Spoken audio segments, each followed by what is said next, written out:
Nathalie Simper, and this is The Limitless Musician, a podcast by KE Creative. Our team helps modern musicians find modern solutions to building a sustainable music career. Along with my co-host, Dr. Catherine Eminent, we will help you learn what it takes to build a career that enhances your life instead of restricting it by becoming the limitless musician you are meant to be. Hey friend! I am currently completely alone in the studio, which almost never happens. All the dogs are out and about in their little routine. So it's, kind of odd to be here in the studio by myself, but I'm very excited to be recording this episode. In case you missed it, the Musician's Real World Survival Guide is up in KE Creative's freebie library. After graduating with 2 music performance degrees, I had to learn key and essential career skills the hard way. I didn't know how to manage money, balance a schedule to promote career growth, or how to think like an entrepreneur. After years of building up the career of my dreams, I'm sharing the game changers that changed everything for me so that you can feel empowered by your music career too. There will be a link in the show notes, and if you follow us on Instagram, you can get it through the link in the bio on the Limitless Musician profile. We've really gone deep into the topic of authenticity and exploring ways to be your true self in professional spaces this season on the podcast. And to continue building on this topic, this episode is going to focus on networking. As an introvert with social anxiety, I used to cringe at the word networking because I felt like there was just so much pressure to act a certain way around other professional musicians. The truth is that if I had focused more on connecting with others in a genuine way instead of trying to impress them, then I probably would have been less anxious about talking to people and felt more purpose in building my community. So in the spirit of genuine connection, we're going to talk today about why classical musicians feel uncomfortable networking, how social media distorts your view about effective networking, and what you can do to shift your mindset from what can you gain from others to what can you give to others. As social as music making can be, huge chunks of your musical routine is solitary. Think about all of the hours you spend cooped up in a practice room, sending emails, and traveling to gigs and work. While your most cherished musical memories may involve a special performance, a valuable lesson from your teacher, or some kind of other setting that involves other people, you spend way more hours alone preparing for those moments than you do in those moments. You're expected to show up to rehearsals, gigs, and performances already polished, locked in, and ready to do your job flawlessly. So when it comes to networking and interacting with other professionals, it's totally natural to think that you need to be this perfect version of yourself and that you need to be impressive all of the time. I know that I felt this way when I first started subbing with professional orchestras, especially because at that time I was still a master's student. In my mind, I was still in the learning stages, in the training stages. So I needed to put my best foot forward and constantly prove my value so that I could continue to get work. And while it's super important to show up prepared for the job that you need to do, in true professionistic form, I took that thinking just a little too far and I basically sterilized my entire personality. I was super polite and I always played well and did what I was hired to do, but it was really difficult for me to have normal and casual conversations with my section mates and with other musicians in the orchestra. And unfortunately, in my mind, this was a proven, tried and true system. It was working because even though I was doing all of these things, I still got called back regularly to sub with these orchestras. I was getting additional gigs and work based on my performance with these orchestras. And I knew that I was building a positive reputation based on the kinds of opportunities that were being referred to me by my colleagues who were also performing within these orchestras. And still, with lots of reliable work and new job opportunities, I wasn't truly embedded into my local music community. I didn't hang out with my colleagues. I didn't consider them friends, nor did they consider me a friend. And we never really collaborated outside of the work that brought us together to begin with. It's easy to forget that music is a language that's meant to be shared and not just when someone else is organizing and paying for it. If you missed last week's episode with the interview with Jill Deere, then I highly recommend going back and listening to it because we actually had a great little discussion on music being a social activity. So if you're a musician who feels like you're on an island waiting for others to find you, just know that it's completely normal. You're not alone. And also, it doesn't always have to be this way. The wonderful and sometimes truly scary thing about being a musician now in 2025 is just how much easier it is to connect with others and to expand your professional circles. Musicians in the most prestigious orchestras in the world are just a DM away. Professional organizations are literally begging to hear from their audiences on social media, and individual musicians can be just a viral video or a brand partnership away from gaining thousands of followers.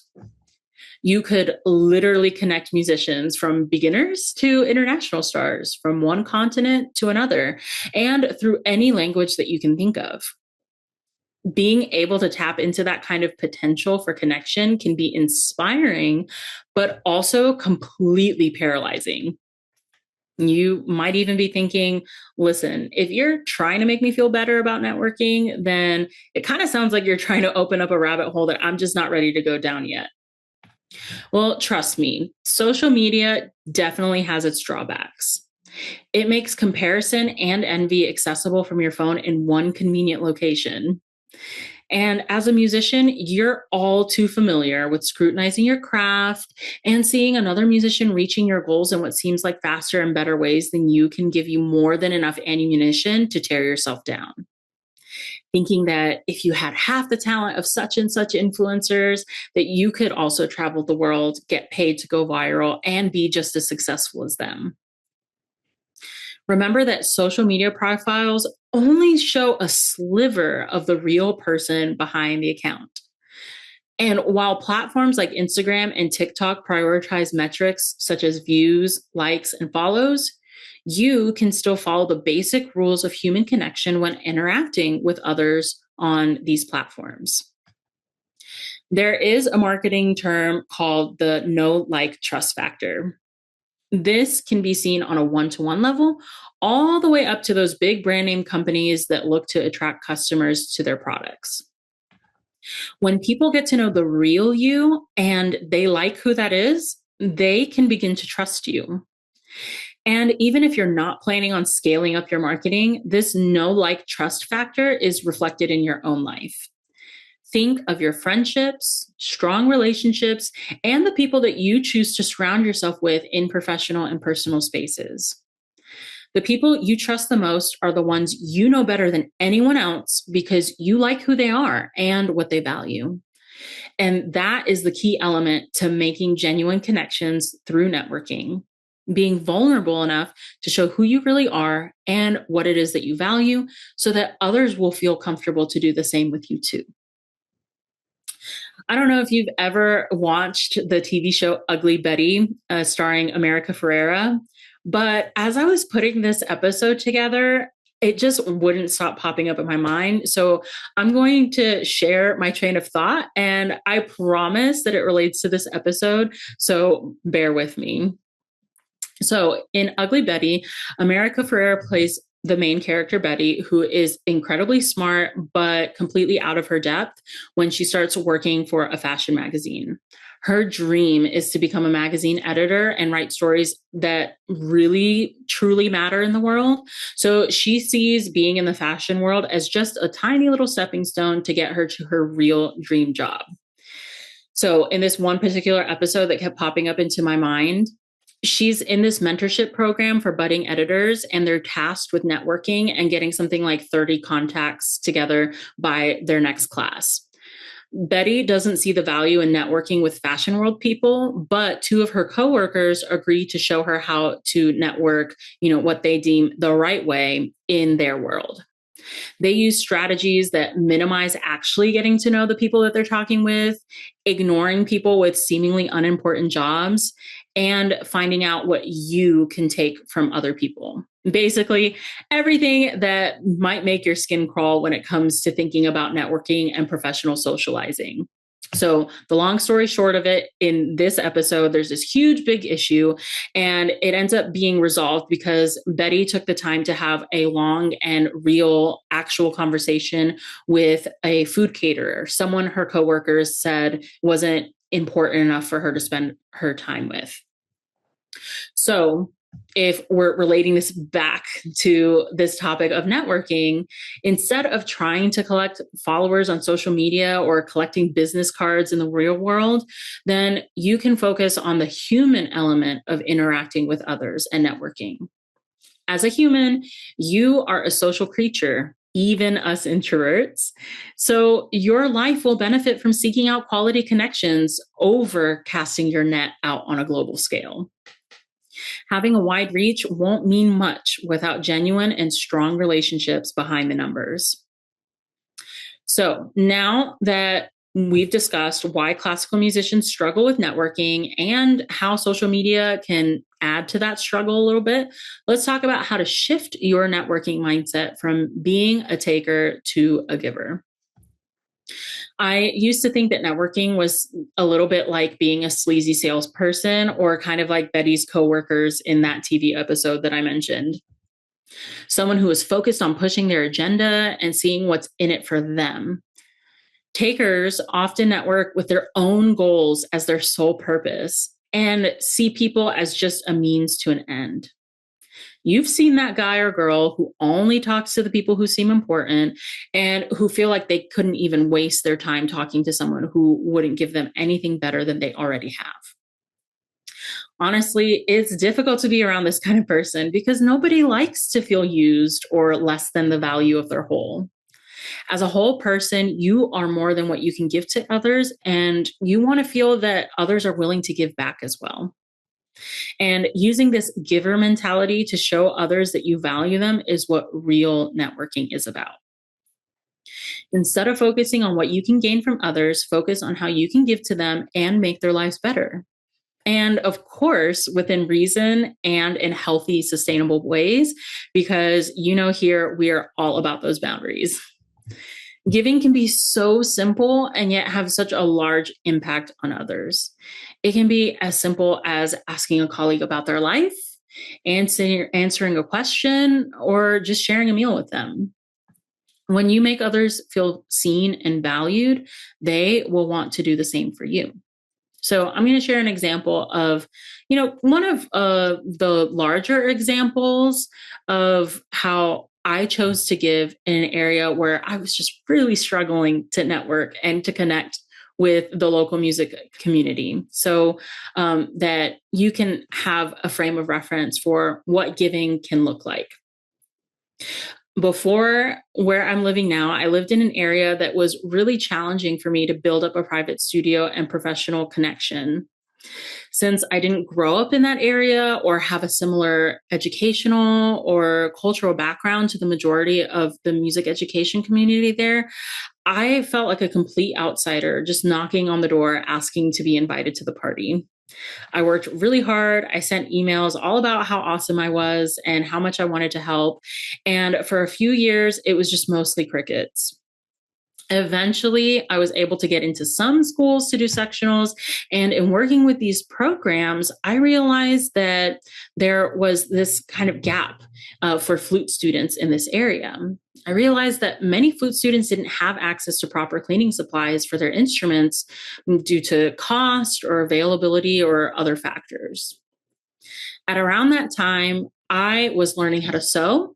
And so I decided, okay, I think I can sew a square. So I decided to learn how to make basic cleaning cloths. Nothing fancy, just literally something that could do the job. I held a fabric donation drive. I made the cloths.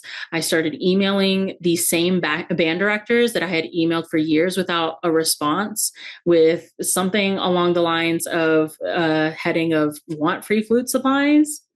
And then suddenly emails were being answered, cloths were being delivered, and I was able to start making those real connections within this music community.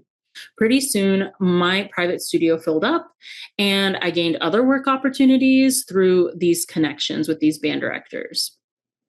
And these were just happy side effects to the efforts that I was putting into making these cloths. At any point when I was investing time in learning to sew, collecting the fabric, and making the cloths, I totally could have thought, well, this has nothing to do with my own private studio or my qualifications, so I'm out. But with the focus on what I could give rather than my own goals and aspirations of gaining private students, I saw the value in filling a need within this community. And in turn, they had the opportunity to get to know me, what I was really about, and the kind of person I was beyond my resume, my goals, and ambitions.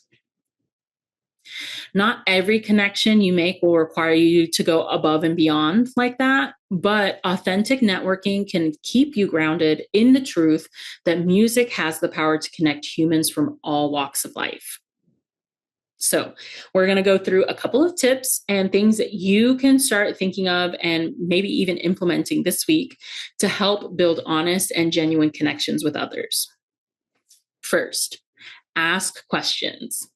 Ask people about their lives, what they're working on, literally about anything, and listen way more than you talk. 2, support. Comment on their post about an exciting life event or career achievement. Offer to help with something that you know that they're struggling with. Offer genuine words of encouragement when you see that they're working on something. 3, find common ground. If they're learning to bake and you happen to be a whiz with a whisk, then offer to teach them a new recipe. If you're struggling with something that you know that they're really good at, ask for their advice. 4, follow up. There's magic in the follow-up. Continue to nurture and build relationships beyond a first meeting or connection. If you know you're going to be at the same gig, ask to meet up for coffee, to grab a meal, or maybe even try to arrange a carpool if it's a long trip. If you happen to see something that reminds you of them, even if you're not working on the same gig or planning to see them anytime soon, then share it with them. We see this all the time with our coaching clients, that when they are persistent about following up and maintaining those connections that they're making with people, then further along the line, they end up getting a lot of opportunities that they didn't even realize they were looking for or feeling that they really needed in their life. Networking does not have to be this sleazy marketing tactic to find quick shortcuts to your dream career. Networking can just be purely the simple, basic desire for humans to connect, find common ground, and to lift each other up instead of tearing each other down. So we're going to wrap up this episode with a nice little bow around the big takeaways. First, as a musician, you spend so much professional time alone. But music doesn't exist in a vacuum. It exists to be shared and to help humans fulfill their natural desire to connect with other humans. 2, surface level marketing may help with building social metrics and the appearance of strong connections, but there is no substitute for genuine relationships, whether you build them in the real world or through social media. 3rd, when you choose to be vulnerable with others, they will have the opportunity to get to know the real you, what you value, and in turn, they will get to trust you because they like the real you, not just the professional version of you. And lastly, when you give more than you take, you can feel part of something bigger than yourself. You can nurture healthy relationships, and you can better connect with people who share similar values, aspirations, and goals. If you've been anxious about connecting with people in your local or online music communities, I hope that this episode has given you a little bit of food for thought to reframe your perspective on that word networking. That's all for today's episode. So I hope that you will tune in for our next episode. Catherine, my co-host, will be joining us. And it's been a little while since she's been on the podcast. And so I'm really excited for us to be able to get together. I feel like those episodes are always just a little extra special because we get to hear a lot and learn a lot from Catherine. So I hope that you enjoyed this episode and that you'll tune in another 2 weeks. Bye. That's all for today's episode on The Limitless Musician. If you liked this episode, follow us on Instagram at The Limitless Musician to tell us what you want to hear next. Remember to subscribe to our newsletter to get exclusive content that won't show up anywhere else by clicking the link in the show notes. Until next time.